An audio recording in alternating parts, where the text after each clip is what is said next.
Page 45, March Allegro. It's not necessarily in binary form, it's just a March Allegro, I guess. A fast march. Tempo's Allegro. Allegro's fast. I don't know how fast is. It's a range and it depends on you and how you feel. 1, 2, if you're going to march fast, how fast would a fast march go? You know, if people could march fast, how fast? 1, 2, 3, 4. 1, 2, 3. 1, 2, 3. You have to think. Left, right, left, marching. 1. And that's about how fast you go. We're going to take it really slow because we got to learn it first. And then you can speed it up and interpret it and turn it into music on your own later on. Let's get the mechanics out of the way first. C major, no sharps or flats. Common time is 4/4 time. It has a pickup beat. We're coming in on beat 4 because the first 3 beats of the measure have to be someplace else, and they're not. Therefore, there's an error in the music. That's unfortunate, but you keep in mind all the details and all the things that are going on in these books. I mean, they're bound to have a few errors here and there. They really do a pretty good job all in all. Even the videos, I got some errors in my videos, but I try to do a pretty good job. And then this piece, they have an error in it. And I want to point it out because I'd like you to understand it. I'm not going to tell them about it. I'm not going to worry about it. I just want you to understand what's going on. According to the time signature, every measure's got to have 4 counts. That's what common time is. It's 4/4 time. 4 beats to a measure. When you look at the first measure, that's got 2 eighth notes. That's 1 beat. There's got to be 3 beats someplace else to make a total of 4. And in this case, they didn't do that. Because if you look at the last measure of the piece, that's got 4 counts in it. And that's the one that should be 3. There's got to be another measure somewhere with 3 counts in it only. And there isn't. That's the problem. We're going to pretend that it's fine, though. We're not going to pay any attention. It doesn't affect how you play it. So we're going to start on beat 4, because that's what it is. 4 and 1. So let's just go over this carefully. Right hand, you're here to start, but you're not staying there, because in the second measure, you're going to play the G with the 5th finger. You got to come up with the thumb for the E, and then reach out for the C. And then keep going. Then now you're here. Well, now you're in this position. We just switched positions. Cool, huh? Going on, the third, the next to the last measure on the 8th note, you got to come back down where you were. It's between phrases. Just lift up and come down. Second line, second finger on the A. Careful. Lift up before you play it, so there's a little break in the sound. In the second line, you're ending on a G, the last note.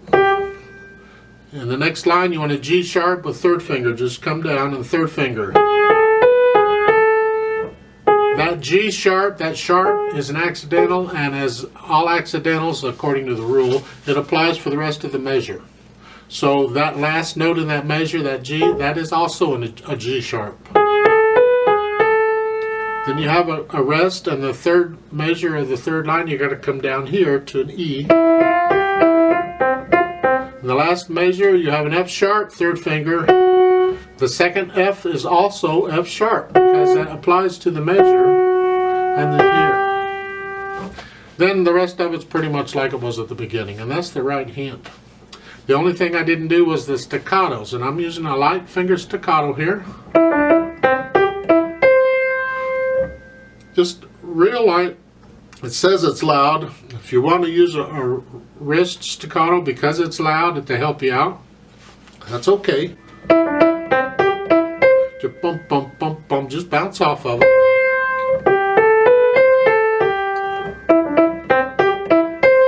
And so you can do that since it's loud. If it were soft, then I would recommend fingers. It's a little more control over it.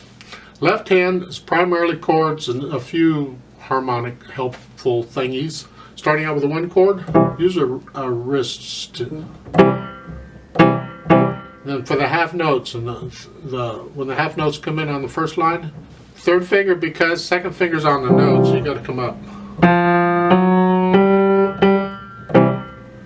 2nd line similar until you get to the last 2 measures of the 2nd line. Look at that note way up there. You can figure these out. You already know a C is 1 ledger line and an E is 2, and that's right above that, so it has to be an F. So it's an F. And then the quarter note is staccato. Third line down, you're moving down here, and then third measure over, come down again, B flat to a staccato A, and then the last measure, A flat C.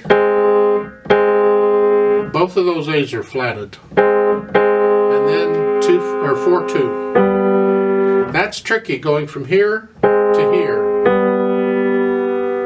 So do the best you can with it. Takes a little bit of finger control. Then in the last line, you're back down here.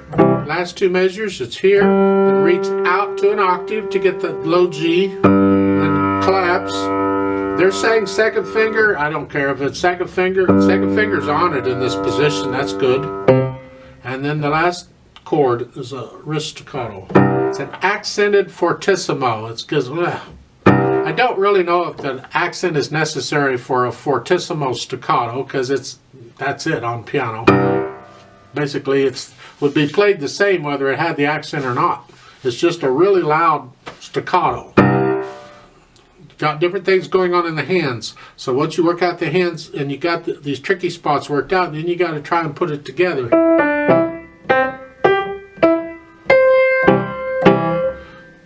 Between the 2 hands, so that everything's where it's supposed to be.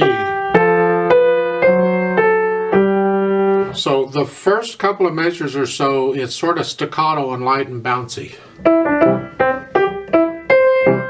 And then the next couple of measures is smooth and even. That's the contrast I'm talking about. Back to bouncy. Smooth and even. And we're going back and forth between the smooth and even and light and bouncy. And that's it makes the piece. It really does. It's very nice the way they do it. In a way, you have a statement and answer, or a statement reply, or whatever it is, where the statement is this, and then the reply is this. And you can actually play the reply a little softer than forte, just to have some variation.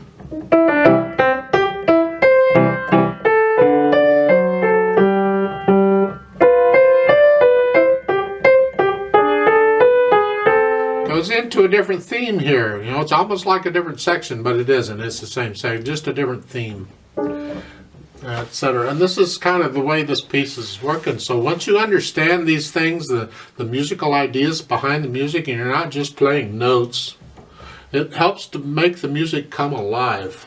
And you eventually start to feel things in it. And yeah, here we go. We have this fast march.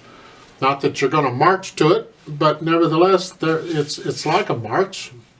So feel it like that. That's an order. Yeah. However, we got to get all this notes and rhythms and stuff, and the dynamics, you do the dynamics, they're clear enough. The melody's in the right hand, so bring out the melody, bring out the right hand.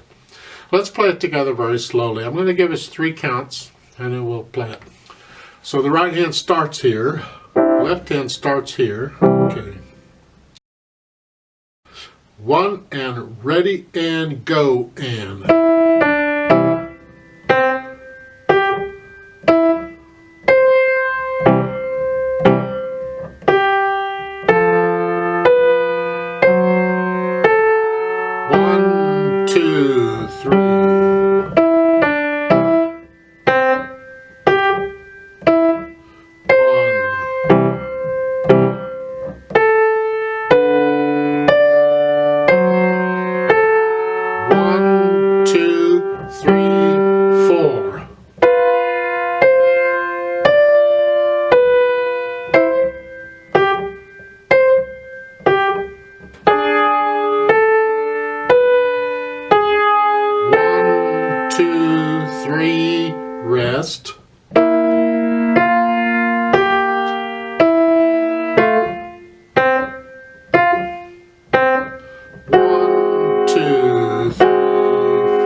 rest,